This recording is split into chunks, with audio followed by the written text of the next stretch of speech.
My name is Jeanne Atkinson, and I'm really happy to be here with you all today. As we heard in the first panel, the prospects for immigration reform are unclear. If Congress fails to act, the consequences will continue to be felt in communities around the nation. And as Lorella very eloquently stated this morning, we're talking about human beings here. Young people granted deferred action will be in limbo. Employers, as Governor Barber mentioned this morning, will have trouble fulfilling their hiring needs. Families will remain separated, and communities will be fractured as they continue to put harmful state and local ordinances. We have a very experienced and knowledgeable panel this morning, and we are going to address the question, or they are going to address the question of, if Congress fails to act, what can and might happen? So I encourage you to look at their bios in the program. I'm not going to take time now because I'd rather we save time for questions. But they will address a variety of issues. I'll introduce them one at a time. We're going to start off with Wendy Young. Wendy is President and Executive Director of Kids in Need of Defense. KIND is the leading organization for the protection of unaccompanied children who enter the U.S. immigration system alone. So, Wendy, drawing on your extensive policy experience, can you tell us who are the vulnerable migrants that we're talking about and with whom you've worked for many years, and what options might be available for them? Sure, thank you, and good morning, everyone. And first, I think the prior panel was channeling my father, who I grew up under the phrase, life is always darkest before it's completely and utterly black. He was a true pessimist. So hopefully our panel will shed a little bit more light on things. Or not more light, but turn the lights back on. And also I'd like to say that, the title of the session is Life Beyond Congressional Action. In many ways, what I'm going to talk about is life before, during, and after congressional action, because some of the suggestions and recommendations I'm going to make can be done absent comprehensive immigration reform. I think everybody's in agreement, regardless of what your perspective is on immigration, that the system is broken and dysfunctional, and that an overhaul and reform legislation is needed. KIND, which, as Jeanne said, works with unaccompanied immigrant children who arrive alone in the United States, of whom last year there were 23,500. Also is in agreement that we need legislation, and we've been very actively pushing that legislation include provisions to increase protections for unaccompanied children. But even as I look at the provisions that we advocated for in the legislation and continue to advocate for, even on those issues, a lot can be done absent legislation through administrative action. So let me start with a few of them. One is a fairly, I would say, revolutionary concept in the immigration system, which is the appointment of legal counsel to individuals who are in deportation or removal proceedings. The comprehensive immigration reform mandates that the Attorney General has the authority to appoint counsel to individuals who are either unaccompanied children or lack the competency to face those proceedings alone.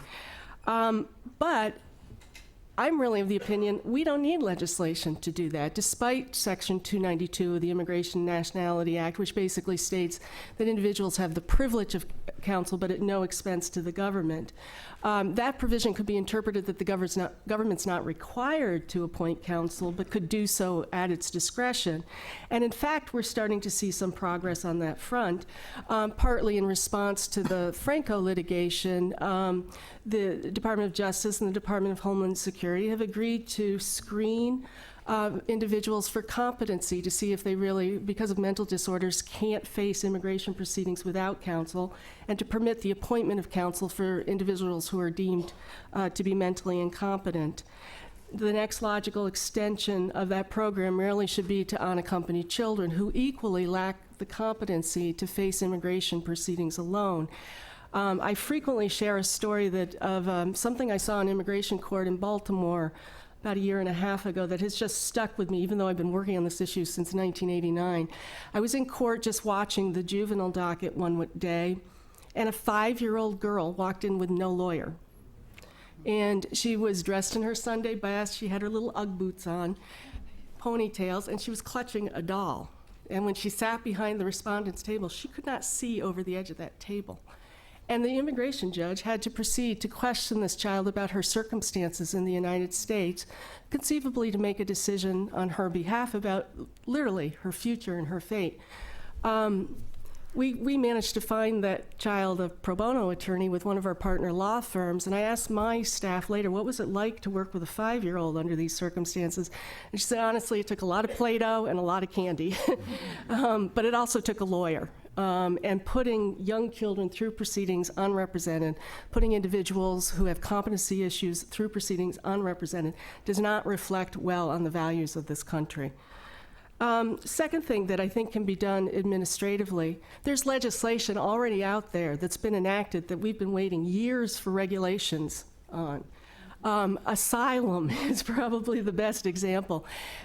Regulations were proposed at the end of the Clinton administration 13 years ago, and we're still waiting on that regulation to be finalized.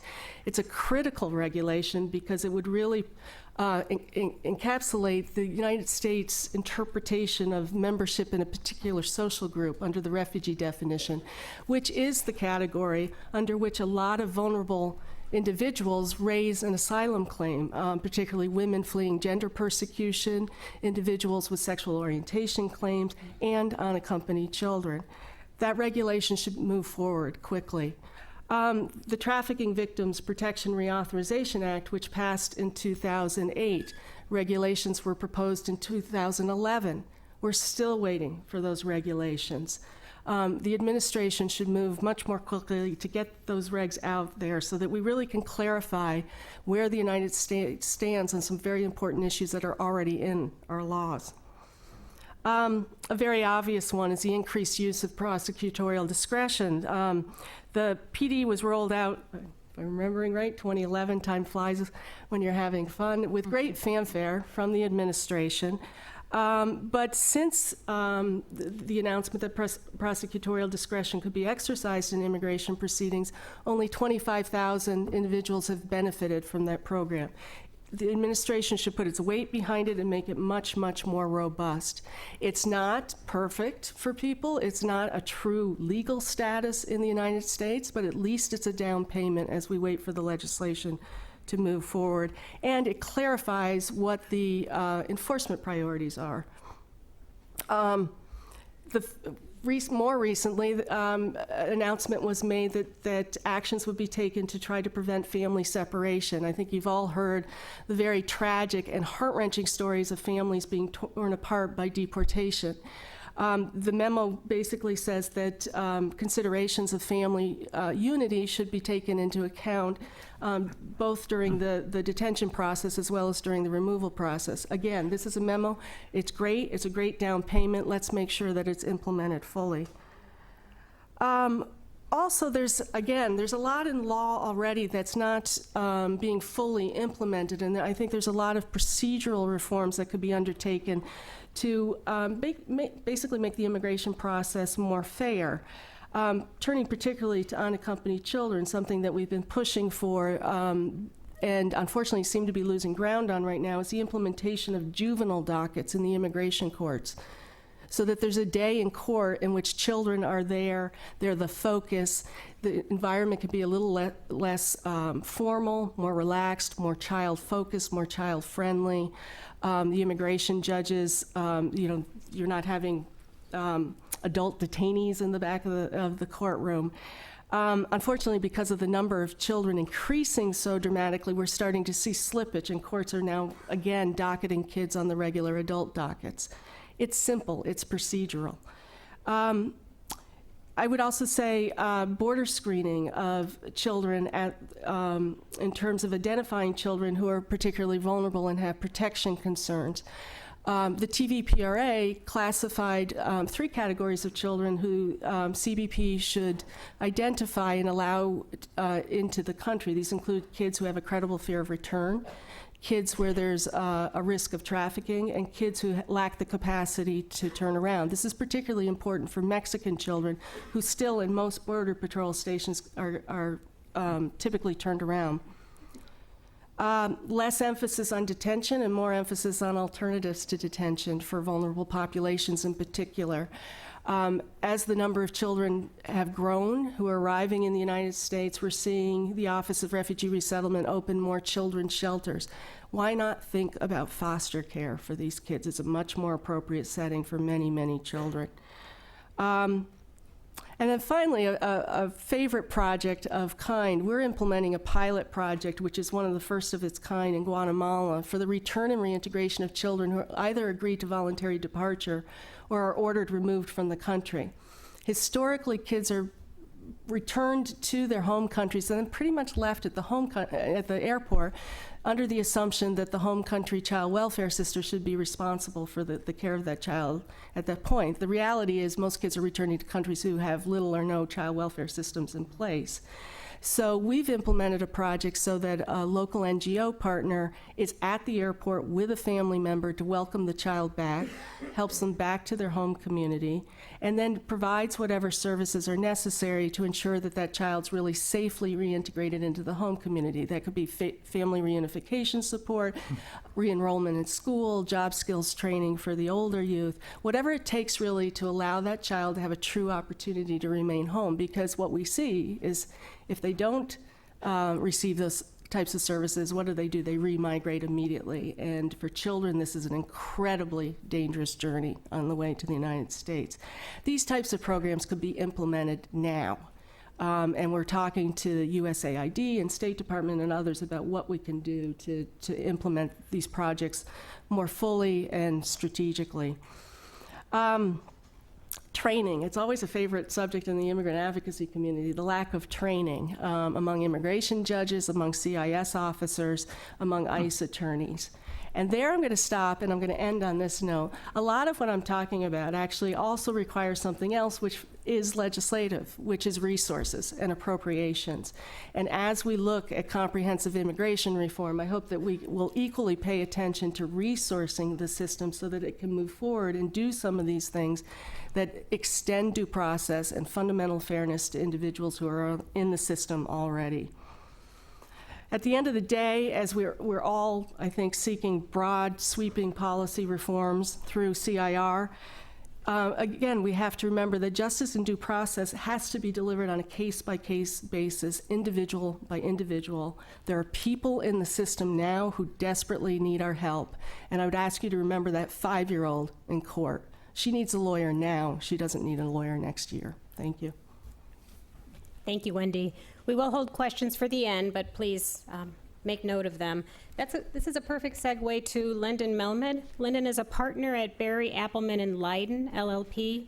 He also has had a long and distinguished career with the U.S. government at USCIS, INS, as well as working in Congress. So, Lynden, the issue of executive authority has not been without some controversy. What policy areas lend themselves to possible administrative action? Well, thanks, Jeanne, and good morning, everyone. Just want to recognize CMS, MPI, and Clinic for their support of the program.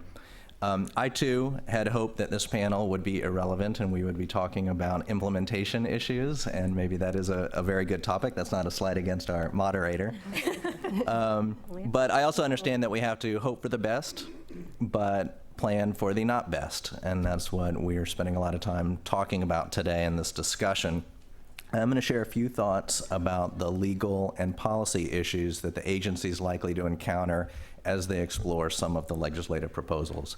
I had the, misfortune of seeing the legislation fail slowly in 2006 when they failed to reach a conference committee between the Senate and the House, and then face a faster demise in 2007 when it failed on 2 votes.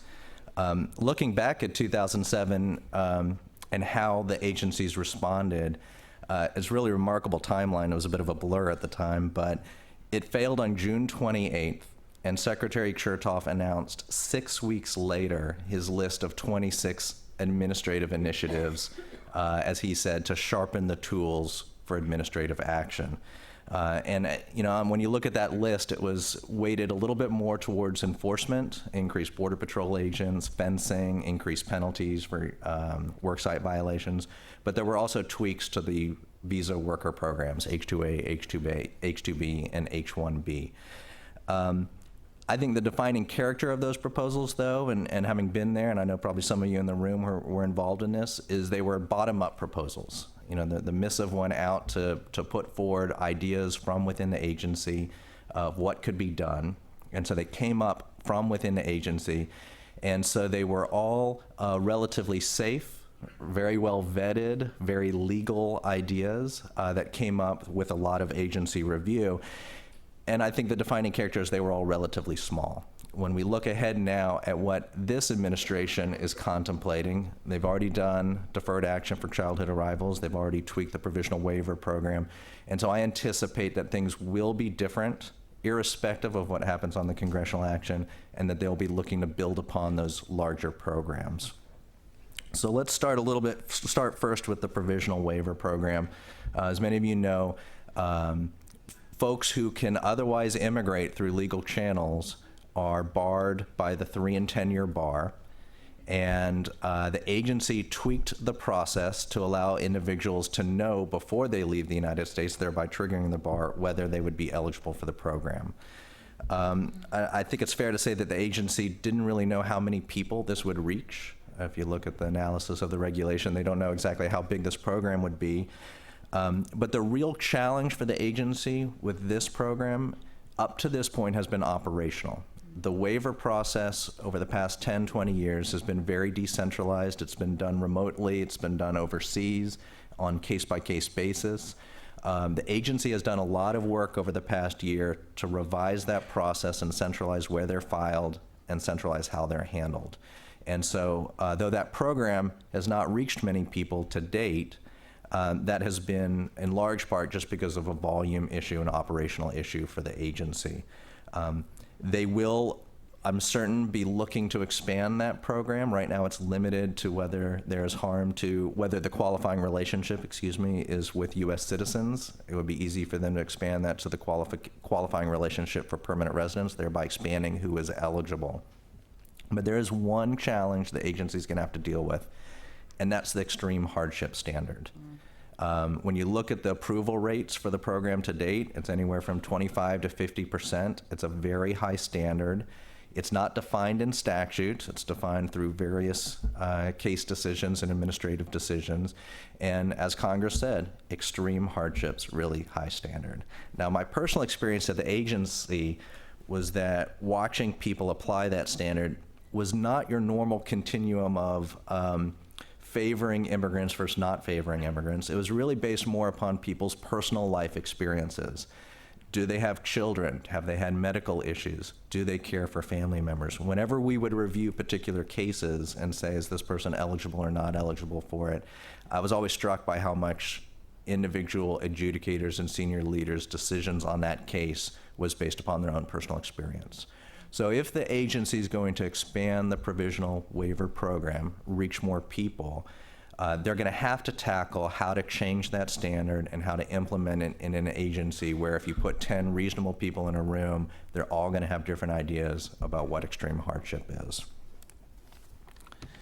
So turning to the other program that exists today, and I contemplate would be considered for expansion, is the Deferred Action for Childhood Arrivals. Already that's a program that can reach up to 1.4 million individuals, according to some estimates. I think the latest statistics are about 600,000 beneficiaries have come forward under the program. Let me say at the outset, when I talk about DACA, that's sort of the shorthand for it, I think you could also throw in there deferred enforced departure and extended voluntary departure. All three of those are really administrative creatures. They're not in the statute, but they're all vehicles through which the executive branch has foregone removal process and allowed people to stay in the United States and grant them work authorization. As Jeanne mentioned, these are controversial programs, but just because they're controversial doesn't mean they are new programs. According to one CRS report, they've been used 20 times, I think, in the last 40 years. And by my rough math, which isn't great, at least 2 million individuals have received some sort of benefit through those grants over the past 40 years. So again, controversial, but far from being new. So what will the agency be wrestling with, and what are the big issues as they look to expand and build upon the existing deferred action program? Well, one, we know that there was already one significant legal challenge down in Texas by the ICE unions. Now, that core attack against the Deferred Action prosecutorial discretion program was really based upon an argument that the statute mandates that immigration officers, if someone's not clearly eligible for admission, that the immigration officer detain them and initiate removal proceedings. Now, that's an interesting issue of statutory construction that folks will disagree about. But from where I sit, there's two core reasons why I don't think that's going to be a significant issue for the agency going forward. One was the question of standing, which of course is the reason that the district court in Texas dismissed the case outright, is that it's very difficult for anyone to say they've been harmed by the agency's failure to require their officers to take that action. But even if we assume for argument's sake that there was that mandate and a court required that action, all the court would be requiring is that officers issue NTAs. And so I do think that's something that would create operational problems, but it's not something that the government couldn't work around. So if that's not the significant issue, let's look at what two challenges that the agency's already probably dealt with, but certainly going to have to face if they look to expand the program. The first is that I think there's always an assumption that a program like that is going to be challenged by conservatives or restrictionist groups who want to see it narrowed.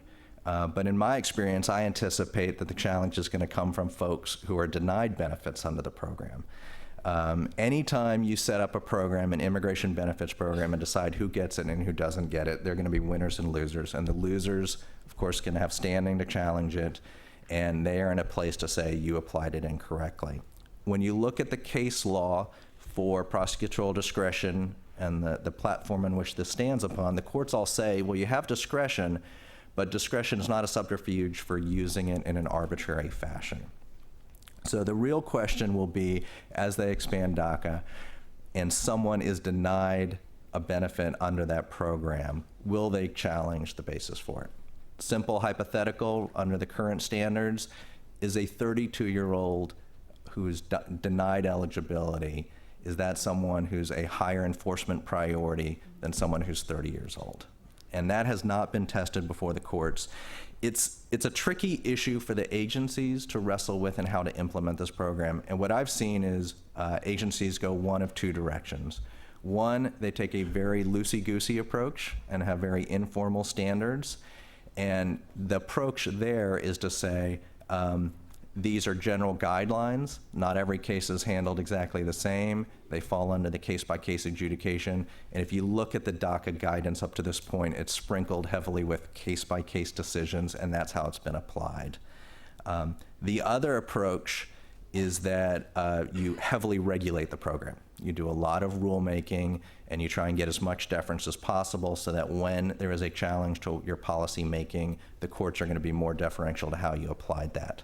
I think up to this point, you've seen DACA fall into the former category. That was probably driven as much by timing considerations of getting the program off the ground versus legal considerations. But that's something that I think the agency's going to have to think about as they go forwards. And I guess I should say there's a third way of defending yourself in a program like that, and that's to not deny any applications or to deny them very sparingly. And when you look at the statistics for DACA up to this point, less than 1% have been denied. Those that are denied are typically not because you're 32 years old versus 29 years old, but it's based on criminal grounds or other issues that are easier to defend. And so in the absence of the first or second option, it does drive the agency to take a more liberal approach. The other consideration, and I was really struck by, on the earlier panel, Roy Beck's comments about his internal polling of what bothers people about immigration, is the issue of granting work authorization. That's a real touch point for the population that he's talking with. And when you look at the programs like deferred and forced departure, DACA, extended voluntary departure, typically the agency has granted work authorization to those populations. And I can just imagine right here, as he does his polling of his internal group, it's the granting of the work authorization and putting those workers on equal footing in the workplace that is going to be very controversial. Now, for the agency, The work authorization component is both a regulatory problem and a statutory problem. From a regulatory standpoint, under the current regulations today under DACA, an applicant's not supposed to get work authorization unless they have economic necessity, and that's driven in by regulations by the poverty guidelines.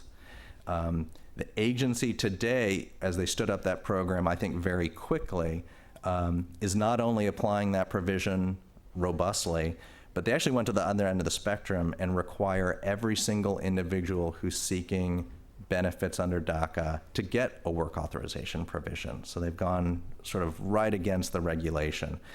And so I think that's, now on a regulatory front, everyone recognizes regulations can be changed very quickly, but there's still a statutory question, and that's whether the Secretary has authority to grant work authorization to potentially millions of people who would not otherwise have it under the statutory scheme. The challenge there is that Congress has been very explicit throughout the INA. There's places where you're authorized to work explicitly, and there's other places where the statute gives the Secretary permission to issue work authorization. For example, someone who comes in under TPS, authorized for work authorization, but an applicant for asylum, that's discretionary of the Secretary of Homeland Security. So that is an untested issue on whether the Secretary can issue employment authorization, but you've seen the agency up to this point collapse the two together, eligibility for the deferred action and work authorization into one process. And so I think there's some legal risks there that the agency needs to evaluate. It's a place where there's likely to be standing to challenge the practice. Back in the 1980s, when the INS was issuing work authorization or allowing business visitor travelers to work, unions were successful in suing the INS and getting an injunction to stop them from allowing them to work. So there is precedent to have standing to challenge the grant of work authorization by the executive branch outside of that statutory scheme. And so the agency, how it's implemented it to date, may not necessarily be the structure that they want to use going forward, and they might want to have a little bit more space between the deferred action, which is clearly prosecutorial discretion, but the separate issue of granting work authorization. I would say in closing, as the agency wrestles with all of these proposals, I've talked about two what I would consider very large programmatic changes. Wendy talked about discrete targeted provisions that the agency could do. Ultimately, we can talk all day about strategy, but really it's going to come down to timing. What are the timing considerations that the agencies are working under to implement any of these programs? Lawyers always want more time and can make it more defensible, but sometimes the public and political issues are driving the implementation timelines, in which case it'll be more aggressive, but then riskier for the programs to implement. Thank you very much. In the absence of comprehensive immigration reform, states and localities have taken matters into their own hands. Over the last several years, there have been thousands of state and local implemented and proposed ordinances and laws. So we have Marielena Hincapié, who is going to talk to us about what we can expect to see on a state and local level. Marielena is the executive director of the National Immigration Law Center, which is dedicated to defending and advancing the rights of low-income immigrants in the United States. So Marielena, what do you think we're going to see? Great. Well, thank you, Jeanne, and thanks again to MPI and Clinic and to CMS for this wonderful conference, and to all of you for joining us today. As an immigrant from Colombia and the daughter of a guest worker, my father was recruited to the state of Rhode Island to work in the textile factory. It's really an honor for me to be leading the National Immigration Law Center, which is focused exclusively on helping and restoring the rights and opportunities of families just like mine.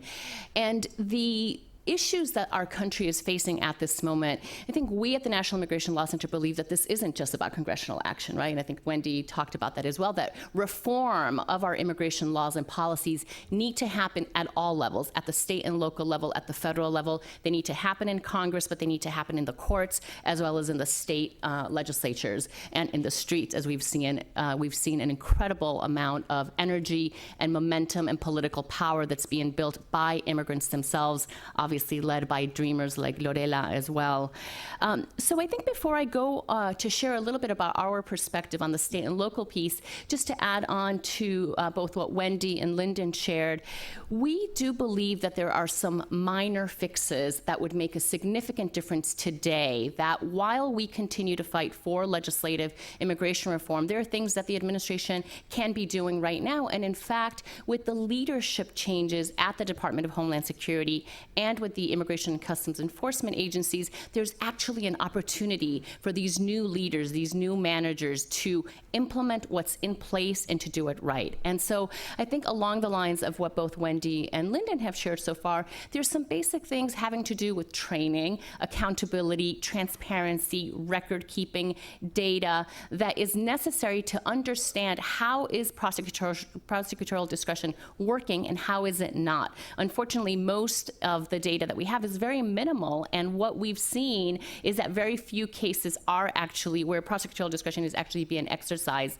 And then where it is being exercised, what people are getting, the benefit that people are getting is admin closure for the most part. So we believe that the administration can actually be looking at those cases, and when they look at their priorities, that they're actually sticking to those priorities, right? That somebody that is considered a low-level priority should be, the agent's discretion should be exercised, and that deferred action could be one of the remedies rather than simply administratively closing the case. And the reason we think that is, in the South in particular, and in other parts of the country where we're litigating, when you simply administratively close a case, that is inefficient. It is poor use of taxpayer money, because 3 weeks later, that same individual may be picked up by ICE agents again and then go through the entire system again. So instead, when the agents know that someone, have assessed the case and identified that this is an individual that meets low-level priority, and that meets the administration's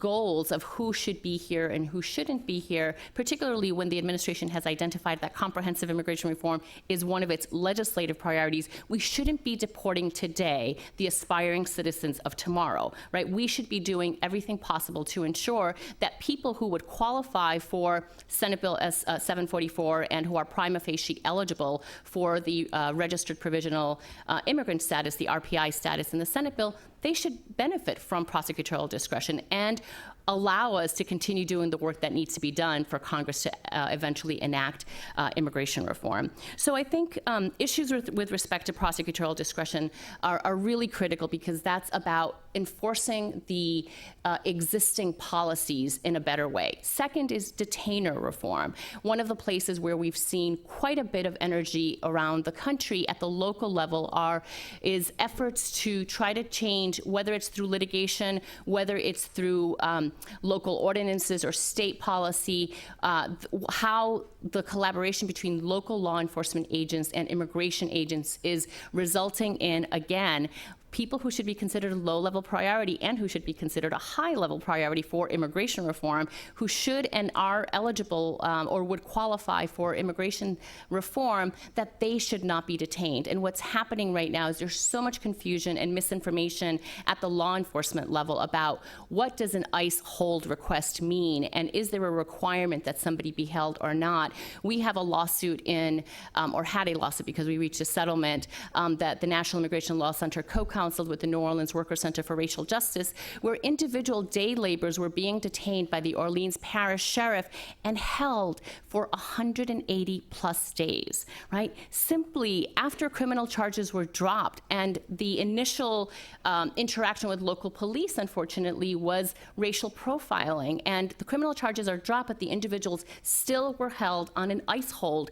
for months and months and months. Fortunately, we reached a settlement with the Orleans Parish Sheriff's Department, and it actually is an incredibly progressive detainer policy. They have had a complete change, and that detainer policy in New Orleans should be adopted by ICE and by DHS, and should be the policy that is used throughout the country. And there are other policies that have been worked on throughout. So I think that the last piece on the federal level that I would add is, and this came up in the earlier discussions in the earlier panels today, as we look at the demographic shift and we look at the formidable machinery of immigration enforcement, as MPI has reported on, we need to be concerned about the way that immigration enforcement is actually resulting in so much racial profiling, or at least the perception from the community that there is racial profiling, and the impact that it's having to undermine policing, community policing in particular.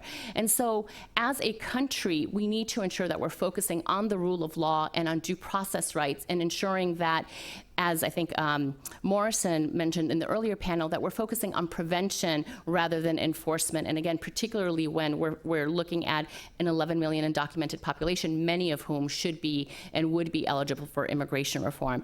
And the final point in terms of changes is there should be restrictions or frankly bans on the use of ICE agents. And again, this is happening particularly in the South, so it's not a surprise, where ICE agents are mining state criminal justice databases or driver's license databases to use that as one of the sources that it's going after people who are undocumented, and focusing on problem agencies like New Orleans and Miami, where we've seen time and time again repeated violations of constitutional rights. New leadership at DHS really needs to hone in on those offices and hold them accountable. So I will switch over to the state level advocacy because, again, there's a pattern here. It's not a surprise that we at the National Immigration Law Center, with our civil rights partners, have been litigating these state law, anti-immigrant laws that passed over the last couple of years. It's not a surprise they're in the South, right? We, in 2010, sued Arizona. In 2011, we sued Utah, Indiana, Georgia, Alabama, South Carolina. Well, fortunately, I can report this week we reached a settlement with Alabama. You may have read the New York Times editorial today that Alabama's shameful history on immigration reform has ended, and that the settlement that we reached is a result of a lot of different things. One is definitely the cost of litigation. Second, it's the economic impact that these laws have had in those states where it's been documented that rather than actually resulting in undocumented immigrants necessarily being detained and deported or self-deporting, as that was one of the original intentions of the attrition through enforcement policy, but in fact what people are doing is people are going deeper into the underground economy, and the level of fear. Alabama in particular, part of the settlement is that on equal protection grounds, the state will no longer, although this was just temporarily blocked by the courts, they will not seek information about students' immigration status or their parents' immigration status. So the fact that in Alabama and in other states we have students who are not able to learn because they are so afraid of whether they're going to see their mother at the end of the day. And similarly, that a mother, when she gets into her car in the morning and is driving down the street to take her child to school or to a medical appointment, is petrified of whether she will see that child at the end of the day or not. That is simply un-American.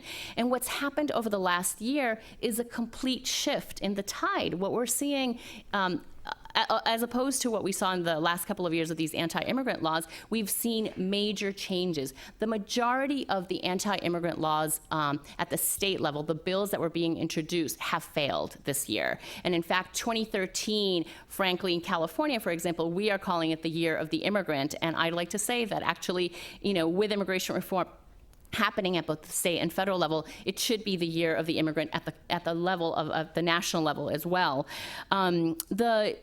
The three areas that I'd like to focus on where we've seen a major shift have been on tuition equity, driver's license, and workers' rights, and then again on issues relating to immigration enforcement. So in terms of driver's licenses, over the last decade, unfortunately, because of 9/11, the rhetoric around access to driver's licenses was frankly hijacked by FAIR, looking at this and making this issue of undocumented immigrants gaining access to driver's licenses as a terrorist issue.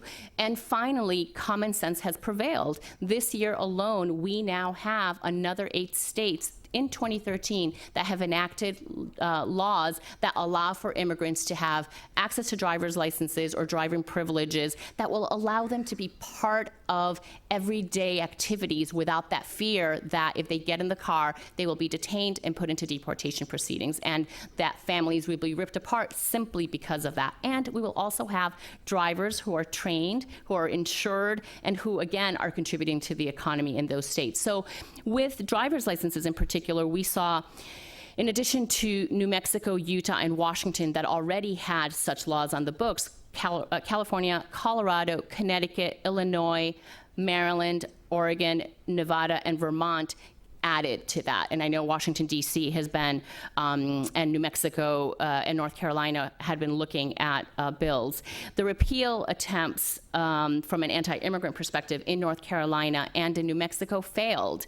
The one outlier is Arizona. So Arizona with Governor Brewer, what she did was, instead of whether it was repealing driver's licenses or not, as soon as DACA was announced by the president, that same day she issued an executive order basically denying driver's licenses to individuals who received DACA.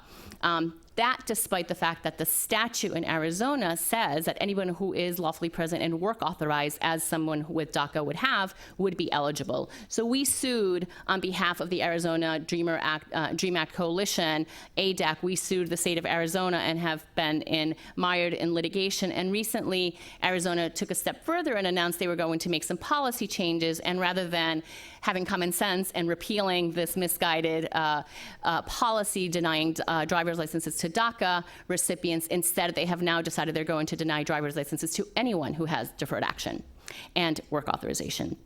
So that lawsuit continues. So on driver's licenses, we've seen an incredible amount of energy and success in 2013. There will definitely be more of that in 2014 for sure. We've seen already just in the last couple of weeks, we at the National Immigration Law Center have been contacted by advocates in other states who are getting their model legislation ready for the new legislative sessions starting in January. The other place where we saw an incredible amount of success was tuition equity. So these are state bills that would allow for individuals who have gone to that state's high school, can prove residency, and irrespective of their immigration status, that they would be able to go to higher education paying the in-state tuition rate. This benefits both undocumented students, but it also benefits other students who may have moved more recently, U.S. citizen students that moved from another state to X state. Again, this is a place where we've seen an incredible amount of success. Today, 60% of the foreign-born population live in a state with tuition equity laws. That is huge. That is immigration reform at the state level. That is about opening opportunities of educational and economic growth for the individuals, for the families, and the communities in those states. And in 2013 in particular, the reason I think we had so much success is that we as legal advocates worked closely with dreamers on the ground who, now that they had DACA, they were much more ready to take on the new battle and engage in some of the state legislative advocacy as well. So again, tuition equity has been the other place of success. Workers' rights is the third category that I'd want to highlight and particularly really lift up the work that the National Domestic Workers Alliance has been doing. The New York Domestic Workers Bill of Rights passed in New York a couple of years ago, and this year the states of California and Hawaii also enacted similar laws. And these are important because, again, this is about making a difference while we get immigration reform. This is about making a difference in real people's lives every single day. How quality of life for a low-wage worker, especially a domestic worker, can actually improve. And then there's the regulatory work that was done through the Department of Labor that actually finally, after decades and decades of exclusion, domestic workers now are on par with other low-wage workers with respect to their rights under the Fair Labor Standards Act. And again, an incredibly historic administrative regulatory change that was done through a lot of advocacy and organizing by domestic workers and their allies. And then in California this year, we also had 3 bills that focus on anti-retaliation protections. So these are 3 different bills that now have been signed into law by the governor, which look at undocumented workers who are a major part of the workforce in California and a major part of our economy, and basically provide additional protections against retaliation by employers who will use either the fact that somebody is undocumented and is trying to organize or improve their working conditions and report them to any government agency, including immigration, or at least threatening. Even threatening would be considered retaliation under these state bills, but also including the misuse of E-Verify in the employment context, again, for retaliation against the workers. So those are very important to workers' rights protections that have gone into law. And similar, we're going to see a lot of other state organizers and advocates try to build on this in 2014. And then finally, because I think this brings us full circle, is state laws that have really worked on, and actually this is state and local, that have really tried to restore the trust in the police and really bring much more public safety to our communities. And this is the Trust Act, which passed both in Connecticut and in California. Really significant because this is about limiting, again, the collaboration and when law enforcement needs to hold someone for immigration, just when there's a minor offense, either traffic or misdemeanors, and each of the state laws are a little bit different.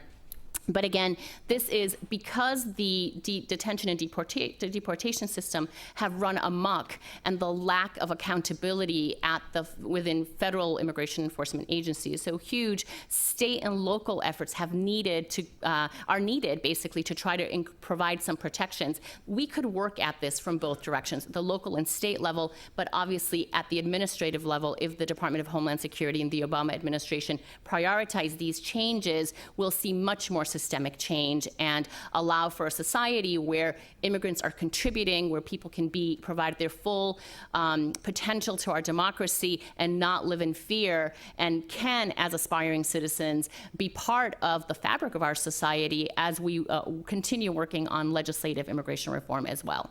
Thank you. Thank you, Marielena.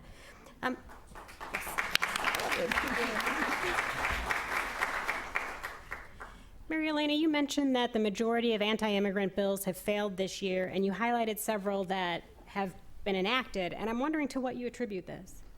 So I think it's a combination of, again, the economic impact, right? The fiscal impact of the anti-immigrant laws.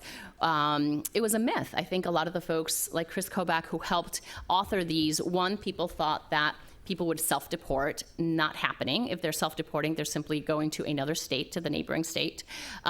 Second is really the demographic shifts and the political power from the organizing that developed as a result of these laws. So Arizona, again, I think is an outlier, but again, the level of organizing and advocacy that has happened in Arizona as well in some of these other states have allowed for the community to put much more pressure. There was a recall of Russell Pierce, for example, as a result of all of this. So we're seeing much more activism and a much more diverse coalition of the business community also coming out against these anti-immigrant laws, the economic impact, and then at the federal level, because there has now been over the last year and because of the presidential results in 2012, much more hope that immigration reform would be happening at the federal level. I think states have held back from trying to enact some of these anti-immigrant laws and taken immigration into their own hands. Great.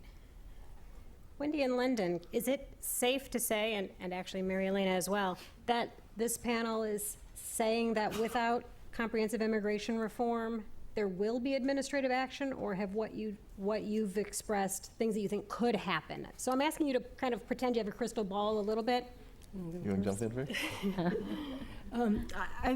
I would say that I think there's a window of opportunity here, while we figure out comprehensive immigration reform, and that we shouldn't hold administrative action hostage to the legislation and allow it to suck the air out of the room. And I think particularly for this administration, the clock is now ticking, and a lot of what we talked about today takes time. It takes time for agencies to work out these policies. Mm-hmm. So let's get going now, would be my answer.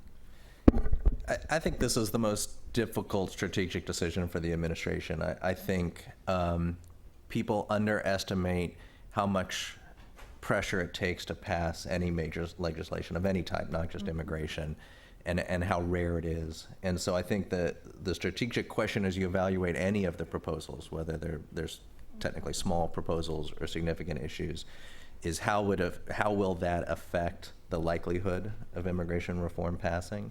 Mm-hmm. And in particular, when you talk to Republicans who have reservations about it, there's definitely a trust issue and a confidence level in what would happen after it passes. And so I think it's not easy to put them all into one category. I think it's more important to look at each of the various proposals and say, is this something that can be done now? And if so, how would it affect, how will it be received by supporters and opponents, because I think there is still recognition. None of the ideas we're talking about here address the core structural issues that immigration legislation needs to address. These are all Band-Aids and not structural fixes. Right, and I would just add, because of Lyndon's comment, like, we at the National Immigration Law Center are committed to making sure that we win immigration reform. We do believe that it's a matter of when, not if. And so while the legislative advocacy is continuing, there are a lot of the things that we talked about are administrative changes that can happen now that really aren't even tied to a broader immigration relief, but technical fixes that would make a difference, that would ensure that existing policies are actually being implemented in the most generous way, and frankly even being implemented, because some are not even being implemented. The last thing I would say is I failed to mention this earlier, but on the administrative side, I think the other place where we believe there needs to be a lot of effort, and again, this is both from the administration but also from advocates, is DACA implementation, right? We need to make sure that right now this form of relief is available to young immigrants, but there are major challenges, right? Particularly in rural communities, in the API community, which are two areas that we at NILC are looking at very carefully, but also that the administration is learning, right? That we're fixing the glitches along the way, because from the administrative implementation piece of it, but also from the lack of the challenges that we have in terms of legal infrastructure. And these are the things that we need to make sure that DACA is successfully implemented, so that we're fully ready to implement immigration reform when we actually enact that. All right, thank you. We'd love to take questions from the floor. Go ahead.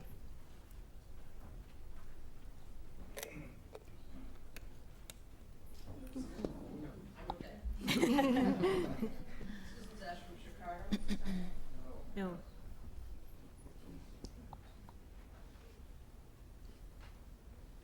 A couple of questions to maybe broaden the discussion, and thanks for a great panel, all four of you.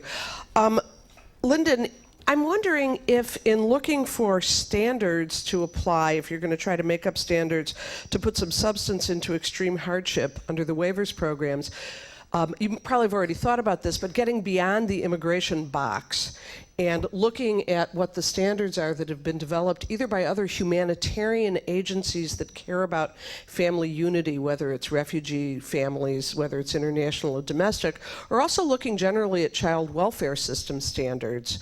Because if we stay in the immigration box, we know that the predominant ideology is deportation and enforcement. So maybe borrowing some other ways of looking at why keeping families together is so important from other areas of law or policy might be a place to go. And then for Wendy, a really quick comment. A very smart community organizer in Chicago a couple weeks ago told a story about a village that finds a baby floating down the river, and they rescue the baby. And then the next day there's 2 babies floating down the river, and they rescue those babies. And then the next day there are 5. And they finally decide to send somebody upriver to see who's throwing babies in the river. So I'm wondering if kind and related groups could use as your platform in Guatemala to try to figure out and tell us, why has there been such a huge increase in children coming in from Guatemala, Honduras, and El Salvador? I think an understanding of what the root causes are needs to be part of our advocacy, whether they're causes that we can actually do anything about or not, but I think it'll inform how we frame policies. Let me tackle the first question. I think it's an excellent question, and something that the immigration agencies have always wrestled with. The agencies are often tasked with making humanitarian, economic, commerce decisions, and it's not that they are not well-meaning, but sometimes you don't always have the same breadth of experience or same expertise. And so I think I would just add on top of what you said, I mean, you could certainly look at other standards and borrow from other standards. I would add you could also bring in other agencies with expertise like you do in the refugee and asylum setting, where there's either referrals or they get to bring in some standards or set some guidelines and borrow from them entirely. Or you can do what I've seen CIS do more recently in the business setting, is just try and build up your own internal expertise and do some hiring, just like an outside business sector would do if you're going to be making those determinations. So I think those are all excellent improvements, and I think they've all been considered before.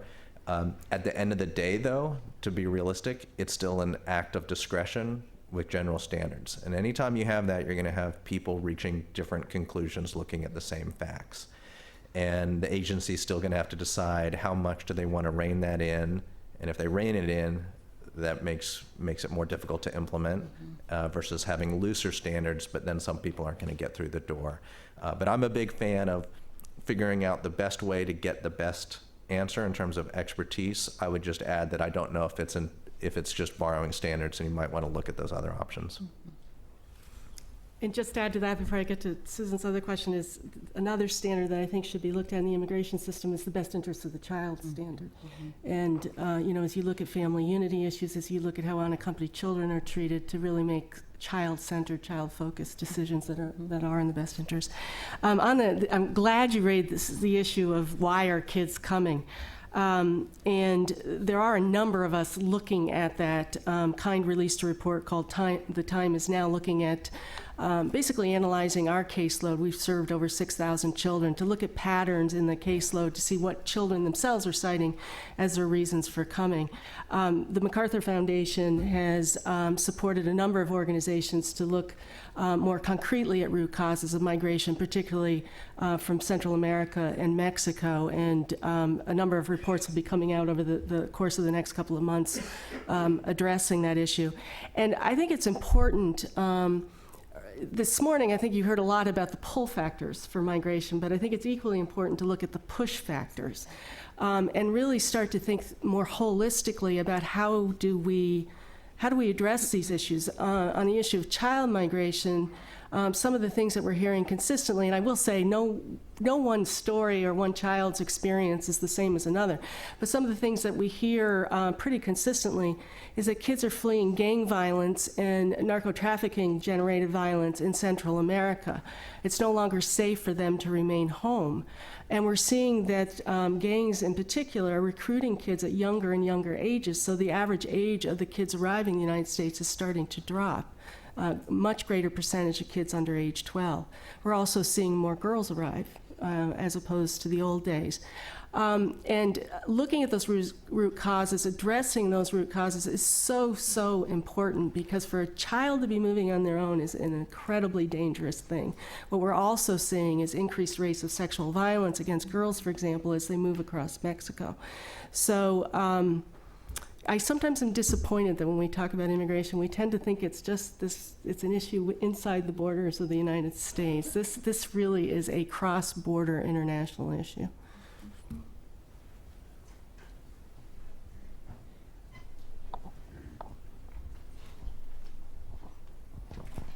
Hello, my name is Dan Vogt. I'm a reporter with State Line.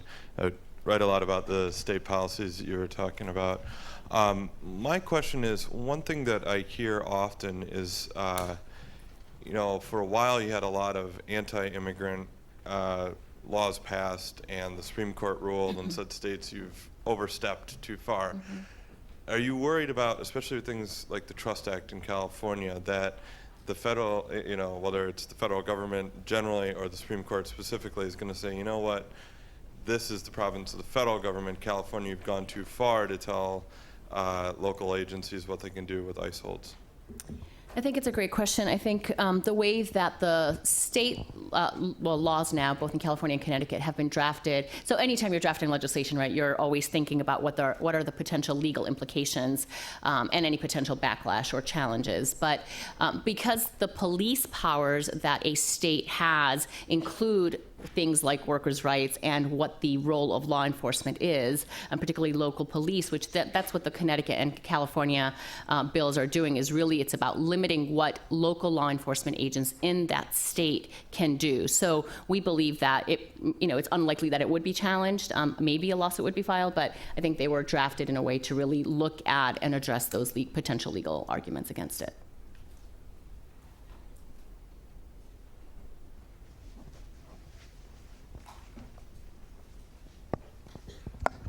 Hi, good morning. My name is Barrington Salmon. I'm a reporter at the Washington Informer. I'm wondering if, particularly probably Marielena, if you could comment on what you think is fueling what's going on in Arizona and the choices that Jeanne Brewer is making. Sure, and I'm sure others have thoughts on that as well. I think, and this came up, I think, in the earlier panel as well, about when there is one political party that is controlling. So in Arizona in particular, we've had, there is a super majority of Republicans. And frankly, I think it's short-sightedness, right? It is this sense of policymakers who are stuck in trying to control their policy making for a small minority of people, despite the demographics in their state, really showing a very, very different trajectory. And I think in terms of who has come out to vote for those policymakers, including who has elected Governor Brewer, is a very different set of Arizonans than those laws are affecting. So I think, given how much Governor Brewer and the Arizona state legislature has overstepped, and they're doing this in all realms, right? Not just anti-immigrant, it's anti-Latino, it's anti-worker, anti-women. There are a number of different policies that they've made. It has brought the community much more much closer together. So you've got African Americans, women's groups, workers' rights groups, unions, immigrants' rights, working together now to really bring about a political change, which is finally, I think, at the end of the day, what's going to make a difference in Arizona.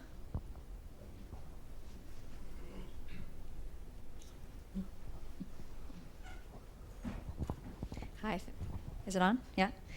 Cora Newman from care.com.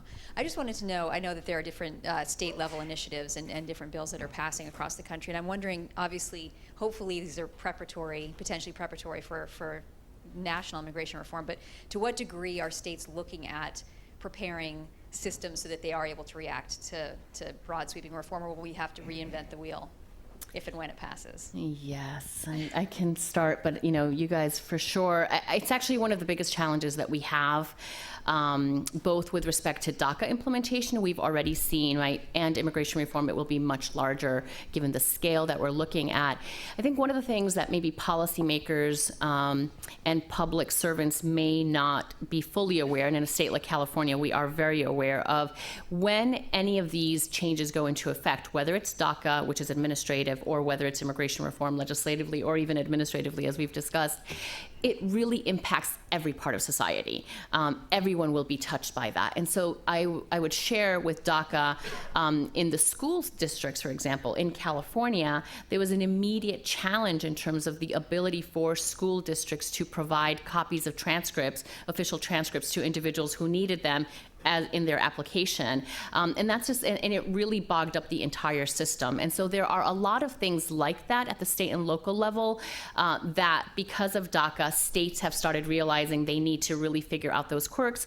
I see Maria Angeles here from the Mexican embassy. The embassies also have realized what they need to do to help be prepared for not just DACA, but immigration reform. So I think all of these things, which is why we believe that making sure that DACA is implemented as successfully as possible, so that when we are ready to implement immigration reform, we could really build on that. I think someone asked in the earlier panel as well is about the integration provisions and the integration title within the Senate bill. There's nothing like that in the House right now, but those integration measures and making sure that there are enough funds for state and local government agencies to implement immigration reform and reap the benefits from immigration reform will be very critical.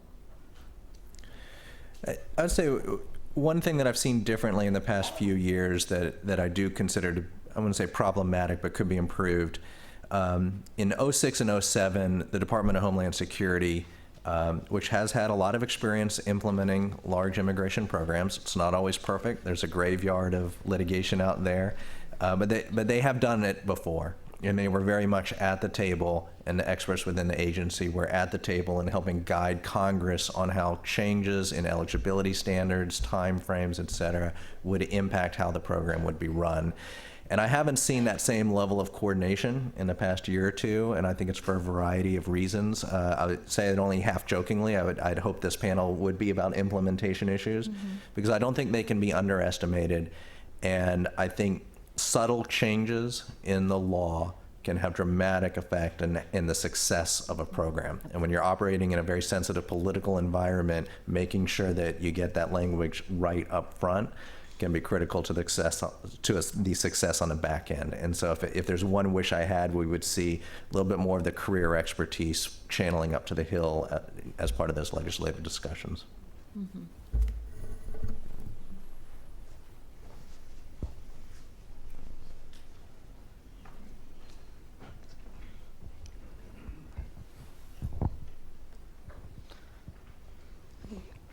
Good morning. My name is Tani Rizarri. I'm from the Office of Refugee Resettlement. But actually, my question is not related to our UAC program. It's actually related to if you know of any procedural or administrative reform for the people that are petitioned by family members.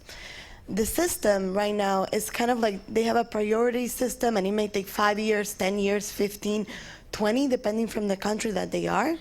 And these are people that want to bring their family members in a legal way, but they're also like in a limbo because they're not really usually part of the discussion, because they're trying to do it within the system. So I was just wondering if you guys knew of any reform or anything like that to that system to make it seem a little bit more productive for those people as well. Well, I mean, I think you touch upon there's several, but one of the core structural problems in the immigration law today, and that's the green card numbers and the wait times. And that's not unique to family members. We have clients with very professional, highly educated employees who face 10-year, by some calculations, 20 to 50-year waits for green cards as well. Now, most of them are here in the United States waiting for that time frame, but they're also in limbo. And so I think you are correct that is an issue when we talk about any administrative reform. The green card restructuring and addressing those challenges is very limited for the agencies to do anything. So there are proposals. You could certainly parole people in. You could identify folks and parole them in the United States. The administrative relief that we've talked about doesn't need to be limited to folks who are already in the United States. You could look at those as a concept. But I think that, as you mentioned, the constituency group is not as strong for folks outside the United States. And I think that if you saw any relief, it would be focused on folks who are already here. Lynden, could you see a deferred action for people who are here and already in the priority wait? Well, I think that's building upon like the waiver program for folks who are here and who now. I guess what that question of folks who could immigrate today under legal channels, but either by the way they entered the United States or their conduct after the fact prevents them from immigrating through those channels. So there's two separate issues. Is one, removing the legal roadblocks that allows them to get back onto the path, and the other one is whether there's sufficient numbers in place. So we already talked about the numbers, that's really going to be a congressional issue. That's not something that the agency can do. But in terms of removing some of those roadblocks and allowing people to get on a legal channel, I would say yes, there's certainly some places where you could work around the edges. And if there's one bit of good news when you look at the political debate on the Hill, increasingly you hear Republicans, as they don't necessarily introduce their bill, but they talk about the concept of their bill, is that they would allow folks to immigrate in the same way as everyone else through those legal channels. And when I hear that, that means I hear support for, or at least maybe not as much backlash for, allowing individuals who can qualify through an employment and family-based channels. The agency, I think, will have greater leeway on the political arena to allow people to do that. And I think you've seen that with the provisional waiver program. It's been less controversial, even though you are in essence waiving the 3 and 10-year bar, which just 10 years ago was really the hallmark of an enforcement structure, and it's been less controversial. So there's some optimism there on that front.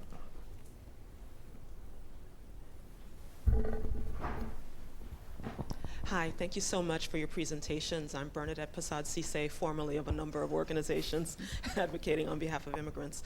I just wanted to follow up on one of Wendy's recommendations regarding alternatives to detention. My question is, has it been your experience that entities like the Corrections Corporation of America their lobbying efforts have had a great impact on U.S. detention policy? And do you see their lobbying efforts continuing to have an impact on U.S. detention policy? I mean, I think that's a good question, and there's a lot of financial interest now in sustaining a large detention program, including by the company that you just cited. It's definitely a factor. It's also true that state and localities have benefited from the detention program as well through the prison system. So once that's kind of instilled and becomes part of the system, it's very hard, I think, to fight back. So definitely a factor. Yeah, no, definitely agree. I think that this issue is one of those, and this is more of a legislative issue in terms of appropriations. I think there are potential opportunities for fiscal conservatives, for Tea Party Republicans to not continue throwing more and more money at whether it's detention beds, the 34,000 mandate, the administration really reassessing the number of people that it's detaining, right? There is no statutory requirement that 400,000 people be detained and deported, and we are dangerously close to the 2 million mark of the number of people who will have been deported under this administration. There's so many economically common sense alternatives, as well as from a moral and values perspective in terms of how this administration is dealing with detention and deportation issues.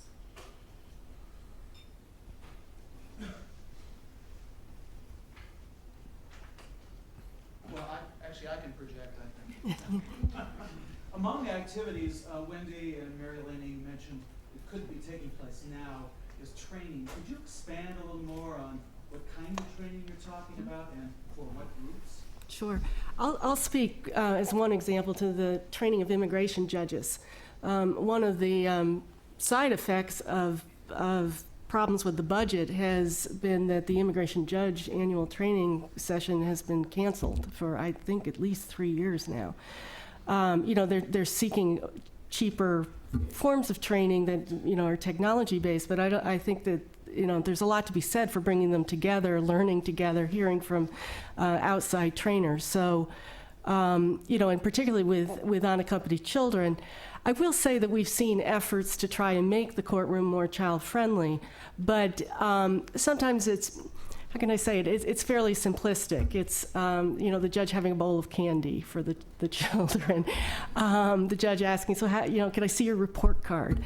I don't mean to dismiss those efforts, and we appreciate that, but I think that more systematic training from a child welfare perspective would go a long way so that the judges are really enabled to ask and interview children in a way that they can get to the information they need to make an objective and fair adjudication.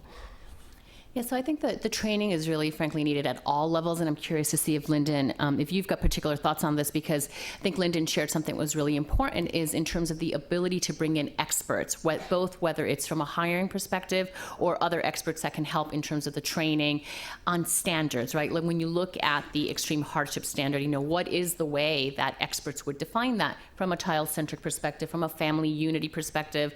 What is, in terms of detainers or in terms of prosecutorial discretion, what does reasonable cause or probable cause, what are those standards really like, and how is there uniformity?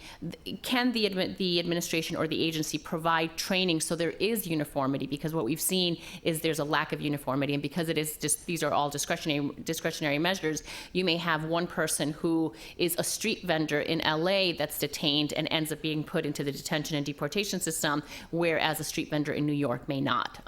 And just using that as an example. But again, really, I think these are all very complex areas of law, and the intersection with other areas of law really require much more rigorous training, and then that allows for all agents to have the same level of information and for there to be accountability, which is a really equally important piece of the puzzle, I think. And consistency.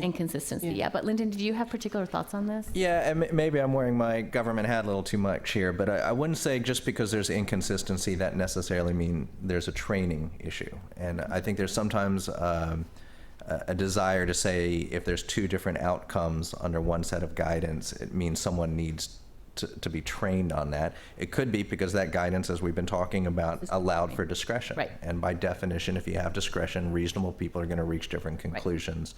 And so I think I agree with it. I think, you know, training is important, but I think as a preliminary matter, you first have to decide as an organization, are we comfortable with the guidance that's going out and what the parameters are for the people who are applying that guidance? You can't go beat up on people who you've given the opportunity to reach different conclusions and say, but I didn't really want you to reach different conclusions. You first have to decide as an organization, what are the boundaries, and then make sure people are staying within those boundaries. Now, as I said, how much leeway do you want to allow adjudicators, and how much leeway do you want the agency to have in applying things? A lot of that goes back to those early structural questions, which is the program going to be stood up in a very structured way and a very definitive way? But then you're going to have a lot of rulemaking and a slow process to stand up to get all of that out there. If you move quickly, you need to appreciate adjudicators going to operate in a wider leeway. And I think that's what you're seeing in some of the programs in the past few years. That's right. I think we have time for one more question. There's one up there for a while. Yeah. Thank you. My name is Omar, and I'm from Chicago. I have an online radio show called The Voice of African Youth. Now, I have a question for all of you guys. I'm more interested about African immigrants. Some of the issues that African immigrants have when they come to the States, when they start going to school, as international students, first they have financial issues, and then after they get out of status. And there are not too many informations about immigrations regarding African immigrants. What are you guys doing to inform people? Is it because Africans are not involved, or what Africans should do to have more information about immigration issues? Thank you. Sure. I mean, I think that in terms of what we do, so we at the National Immigration Law Center, we do a lot of trainings. We also have a lot of publications and try to disseminate it through a lot of different listservs and networks that we work with. I think for the African immigrant community in particular, I would say the last couple of years we've seen a growth in much more infrastructure. There is, again, both within immigration reform, but unfortunately, we've seen, for example, immigration enforcement programs, detention and deportation, and the rise of racial profiling at the state and local level particularly impact African communities, so that there is much more cross-collaboration across ethnic groups, including African immigrants. And so I'm happy to talk to you afterwards about some of the organizations that we're aware of that we're starting to do much more work with, that are both working on legislative advocacy for immigration reform, but more importantly, what are the services and advocacy or organizing that are needed at the local level where there's a larger number of African immigrants. So that would be an initial thought. I don't know if either of you. Just going to throw a bone to Lynden here and talk for a second about implementation. In looking at implementation for comprehensive immigration reform for when it happens, we've been looking at lessons learned in DACA as well as the old Immigration Reform and Control Act. And in both of those, it looked like there was underrepresentation of the African community as well as Asian communities. And so that has been a real focus, I can tell you, nationally, in looking at models that would be helpful to reaching out to all communities and building capacity in some of those communities now. So there is a lot happening. It just may not all be kind of out in the open and on a nationally visible level. Mm-hmm. So it's time. Thank you all so much. Thank you, Lynden, Wendy, and Marielena. Thank you. Thank you. Thank you.